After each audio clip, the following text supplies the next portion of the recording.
Une île dense en végétation, mais surtout une île au caractère insulaire marqué parce que on sent très bien que c'est la nature qui commande et c'est pas l'homme. Porquerolles, c'est une île sauvage. Il faut déjà arriver très humble et marcher dans Porquerolles. Aucun poème, aucun livre n'apportera autant que d'aller rêver dans les chemins de Porquerolles avec ce qu'on est. Et si on n'en est pas capable, c'est qu'on ne mérite pas Porquerolles. Vivre avec les autres, ou trop d'autres dès le départ, me donne le sentiment de ne pas pouvoir, si j'étais une plante, d'avoir de feuilles, je n'aurais plus qu'une tige. Et à Porquerolles, toutes les feuilles poussent. Ça n'a jamais été un lieu d'inspiration directe. Cependant, ici, plus qu'ailleurs, je suis parfois saisi d'une sorte de grand embrasement devant la nature, devant la splendeur. Et à la fois, ça me met en colère, parce que la nature, il faut la combattre. Pour nous autres artistes, c'est une ennemie. C'est même la beauté naturelle, c'est l'ennemi de la beauté artistique. Comment faire mieux ? Avoir une vie sentimentale, a fortiori familiale à Porquerolles, tient du miracle. Cette île m'a apporté une dimension de mon monde intérieur que je ne connaissais pas. L'île, elle offre sa nature, ses souffles, ses grands chênes, ses maquis, ses odeurs. C'est vous qui portez tout.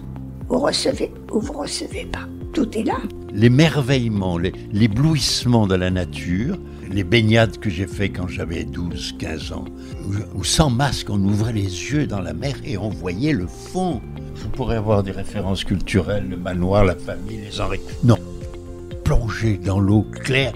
Pour moi, l'éblouissement de Porquerolles reste dans tout d'un coup sauter dans l'eau. Ce que viennent chercher les gens à Porquerolles, ce sont les loups. Les loups. Il y a des loups.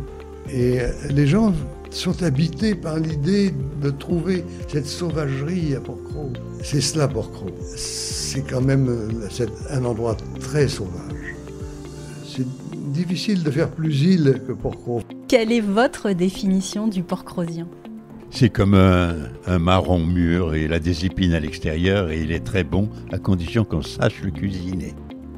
Pour cette nouvelle saison de Fragile, je vous propose de quitter momentanément Porquerolles pour découvrir une de ses îles sœurs, Porquerolles. Plus sauvage, plus mystérieuse, plus lointaine, 10 fois moins peuplée que sa voisine Porquerolles, Porquerolles fut un haut lieu de villégiature intellectuelle pour des artistes et gens de lettres.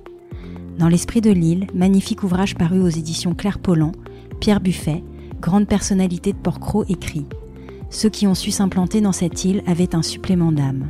Ils ont su se nourrir de la poésie de ce lieu et s'en sentir solidaires, au point souvent de ne pouvoir s'en arracher. » Je vous propose d'aller à leur rencontre et de découvrir l'histoire incroyablement romanesque de cette île. Vous pouvez vous abonner au podcast Fragile sur Apple Podcasts, Deezer, Spotify ou toute autre plateforme de podcast. C'est gratuit et cela vous permettra de recevoir les nouveaux épisodes tous les 15 jours et d'accéder aux anciens épisodes. On se retrouve très vite pour la nouvelle saison.